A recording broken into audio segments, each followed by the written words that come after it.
नाज़रीन खुशामदीद एक नई वीडियो के साथ हाजिर हैं। मैं हूं हसन रज़ा। बहुत सारी ख़बरें हैं। पहली ख़बर तो ये है कि इमरान खान के हक़ में जो है वो नून लीग की तरफ से जो लोग खेला करते थे उन्होंने जो है वो बयानात देना शुरू कर दिए। उसका बहुत बड़ा मज़हर जो है नजम अज़ीज़ सेठी साहब जो कि समा चैनल पे एक शो करते हैं उसमें उन्होंने कहा है कि आने वाले वक्त में जो है वो पीटीआई के जो बानी चेयरमैन है इमरान खान साहब उनके लिए जो है वो रिहाई की मुमकिनात जो है वो नज़र आ रही हैं और आने वाले दिनों में पीटीआई के लोगों के लिए खुशखबरी होगी और इमरान खान साहब जो हैं वो जेल में नहीं रहेंगे और उनको जो है थोड़े अरसे में जो है वो बाहर भेज दिया जाएगा। ऐसा ही कुछ राना सनाउल्लाह भी कहते हैं कि केसेस जिस तरीके से इमरान खान पे बनाए गए वो सिर्फ इसलिए बनाए गए ये है कि वो 8 फरवरी को इलेक्शन में इमरान खान को डैमेज करने के लिए जो है वो केसेस बनाए गए, लेकिन उसका कोई फ़ायदा नहीं हुआ है। अल्टीमेटली उसका नुकसान ही जो है वो पीएमएलएन को भी हुआ है और केसेस बनाने वालों को भी हुआ है। तो आने वाला वक्त पीटीआई के लिए जो है वो एक अच्छी खबर सुना रहा है और आने वाले वक्त में पीटीआई के बानी चेयरमैन जो है वो बाहर होंगे, अपने लोगों में होंगे, बनी गाला में होंगे, पेशावर में होंगे, जहाँ भी होंगे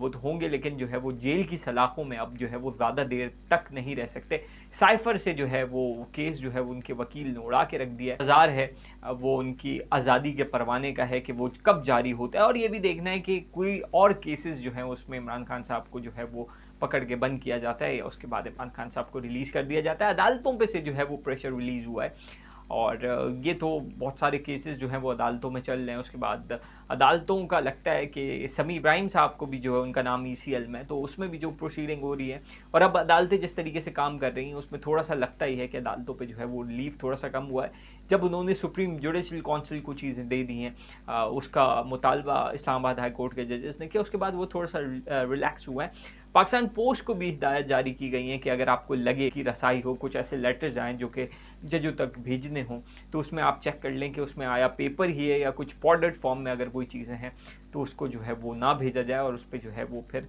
हमें रिपोर्ट पेश की जाए। महकमा डाक को जो है वो ये हिदायत जारी की गई है। एक और बड़ी इंपॉर्टेंट खबर कि लाहौर हाई कोर्ट के चीफ जस्टिस साहब जो हैं उन्होंने नए चीफ जस्टिस साहब आए उन्होंने जो है पहले इलेक्शन के जो मामलात थे उसके लिए जो पीटीआई को हराया गया, पीटीआई के मुताबिक 50 सीट जो हैं वो उनकी कौमी असेंबली की और 100 से ज़्यादा सीट्स जो हैं वो सूबाई असेंबली की पीटीआई को जो है वो हराई गई हैं। उसके बाद जो है वो इलेक्शन कमीशन में गए, लेकिन इलेक्शन कमीशन जो है वो तो मुलव्विस था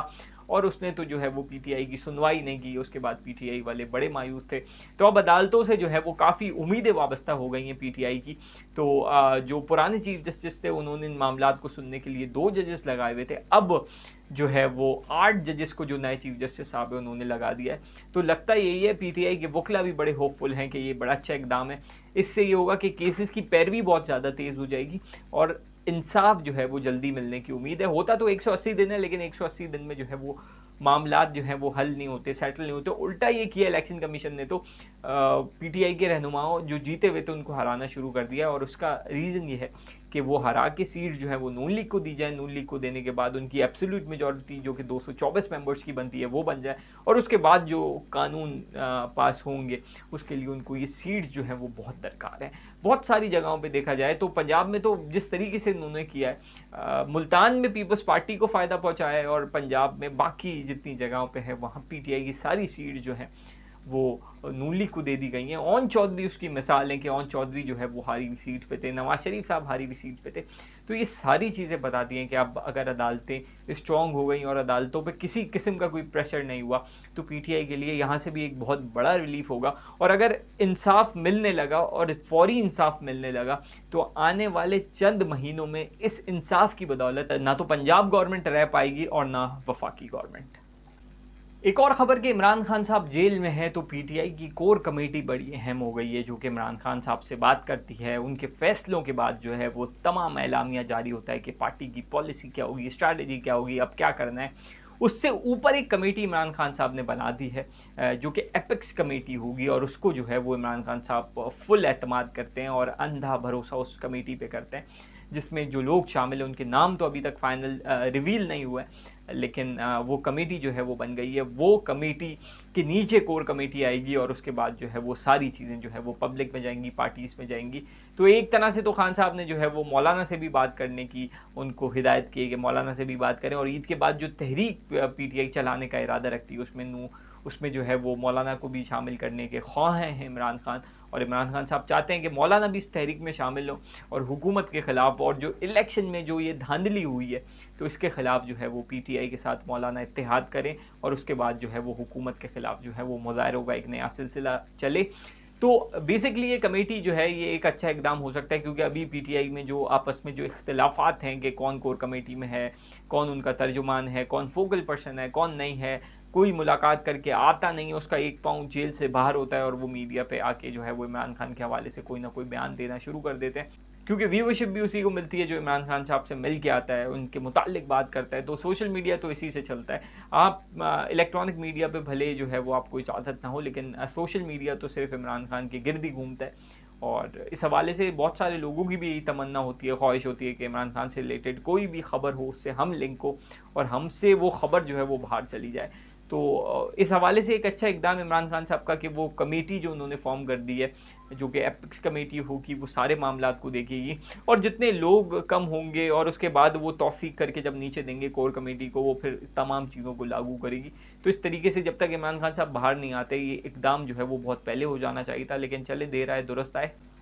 एक और ख़बर कि चीफ़ जस्टिस जो हैं उन्होंने एक इल्ज़ाम लगाया है कि मीडिया और सोशल मीडिया जो है वो मन घड़त ख़बरें जो है वो फैलाता है, और उसी की वजह जस्टिस तसद्दुक़ हुसैन जिलानी साहब जिन्होंने मना कर दिया कमीशन का सरबराह बनने से, तो उसके बाद तसद्दुक़ हुसैन जिलानी साहब ने इस खबर की तरदीद की है कि ऐसा कोई मसला नहीं था कि जिसकी वजह से जो है मीडिया कोई ऐसा ज़िम्मेदार नहीं है, और उन्होंने कुछ और वजूहात बताई हैं कि वो कमीशन से क्यों उन्होंने जो है वो इनकार किया। लेकिन मीडिया पे जो इल्ज़ाम चीफ़ जस्टिस साहब ने लगाया, तो उनके मुताबिक तो उनसे इस खबर को जो मंसूब किया जा रहा है उनका इसमें कोई अमल दखल नहीं है, ना कोई इसकी वजह ये बनी है कि जो कोई सोशल मीडिया पे जो लोग बातें करते हैं। तो चीफ़ जस्टिस साहब ने ऐसा बयान दिया है, तो चीफ़ जस्टिस साहब को भी देखना चाहिए कि ऐसे बयानात जो हैं वो किस कॉन्टेक्स्ट में दे रहे हैं। क्या उन्होंने जिलानी साहब से बात करके ऐसा बयान दिया? मरियम नवाज़ ने जो है वो एक नया इल्ज़ाम लगा दिया है कि जो डोरें जिससे गले कट रहे हैं पतंगबाज़ी की वजह से पंजाब में, वो पख्तूनख्वा से आती हैं। तो ये एक अजीब-सी बात, क्योंकि डोरें जो हैं वो पंजाब में बनती हैं, पख्तूनख्वा से भी आती होंगी, क्योंकि बिज़नेसमैन जब काम करते हैं तो वो शहरों में जो है वो अपने काम के मुताल्लिक प्रोडक्ट्स जो हैं वो बेचते हैं। तो ऐसा कोई मसला नहीं है, देखिए प्रोडक्ट्स तो आते जाते हैं, लेकिन आपका इस तरीके से इल्ज़ाम लगाना किसी दूसरे सूबे पे, ये कोई अच्छी बात नहीं है। इससे जो है वो आपस में दुश्मनियाँ पैदा होंगी, और अजीब-सी बात है कि आपने जो है वो उस पूरे सूबे पे इल्ज़ाम लगा दिया कि वहाँ से आ रही हैं, जैसे पंजाब में तो ऐसा कोई काम होता नहीं है। तो इन चीज़ों से इज्तनाब करना चाहिए। एक स्कैंडल, पहला स्कैंडल जो है वो मरियम नवाज़ की गवर्नमेंट का गंदम के हवाले से आ गया है, और उसमें जो है वो इब्तिदाई रिपोर्ट भी आ गई है कि कितनी करप्शन का जो है वो अंसर पाया गया है। आखिर में जी मईशत के हवाले से खबर के जो रिपोर्ट्स आ रही हैं कि अब जो मुआहदा होगा IMF से वो बहुत ख़तरनाक होगा और आवाम की जो है वो चीखें निकल जाएंगी, और फिर उसके बाद नून लीग जो कहेगी कि जो उनकी पुरानी आदत है कि इस्टेब्लिशमेंट पे इल्ज़ाम लगा देगी कि भी जो मौजूदा वज़ीर ख़ज़ाना है वो तो हमारे थे ही नहीं, उनको तो जो है वो ज़बरदस्ती सेनेटर बनवा दिया गया, और हमारे ख़ज़ाना के मिनिस्टर तो थे वो तो इसहाक़ डार साहब थे, जिन्होंने पहले खिदमत की, वो दोबारा खिदमत कर सकते थे और हम जो है वो अब स्टेबिलिटी ला सकते थे, लेकिन हमें लाने नहीं दी गई। तो अब जो चीज़ें होने जा रही है वो पाकिस्तान की तारीख़ की बुलंद तरीन महंगाई जो है वो होने जा रही है आने वाले दिनों में, जो है वो जब IMF से मुआहदा हो जाएगा, क्योंकि औरंगज़ेब साहब जो वज़ीर ख़ज़ाना है वो कोई पॉलिटिकल आदमी तो है नहीं, पॉलिटिकल कोई स्टेक भी नहीं है, अवाम में उनको जाना भी नहीं है और वो अवाम का सोचेंगे भी नहीं। उन्हें जिस लिए लाया गया है वो मईशत की बहाली के लिए, उसमें जितने भी है वो कड़वे घूँट पीने पड़ें, वो पीने तो अवाम को पड़ेंगे, उसके लिए वो तो तैयार होंगे, अवाम हो ना हो। तो ऐसी सूरत हाल में हुकूमत को देखना होगा कि अगर कोई ऐसी चीज़ें होने जा रही हैं जिसमें बहुत ज़्यादा आवाम पे जो है वो और ज़्यादा बोझ आएगा। अभी भी बहुत ज़्यादा बोझ है, पेट्रोल फिर बढ़ना शुरू हो गया है, और अब अगर आम आदमी की पहुंच से खाने-पीने और रोज़मर्रा की चीज़ें और फिर बिजली पे और गैस के बिलों पे जो है वो इज़ाफ़ा होता है, बेरोज़गारी बेपनाह है, तो आने वाले दिन जो हैं वो पाकिस्तान की मईशत के लिए जो है वो बहुत ज़्यादा ख़तरनाक हो जाएँगे। अगर महंगाई की शरह इस तरीके से आगे बढ़ती रही और जो रिपोर्ट्स आ रही हैं उनके मुताबिक अगर ये ग्राफ ऊपर जाता रहा, तो फिर जो एक नया तूफ़ान पाकिस्तान में जो है वो गुर्बत का और गरीब जो है वो और ज़्यादा पिसेगा। इसके लिए हुकूमत को पहले से ही जो है वो कोई होशमंदी दिखानी होगी, इक़दामात लेने होंगे, ताकि पाकिस्तान का जो आम शहरी है वो महफूज हो, वो गुर्बत की लकीर के नीचे ना जाए और वो रोज़मर्रा एटलीस्ट खाने-पीने की और बिजली की चीज़ें जो है वो तो उसको मैसर हो। तो इजाज़त दीजिए, मिलते हैं अगली वीडियो में। अल्लाह हाफ़िज़।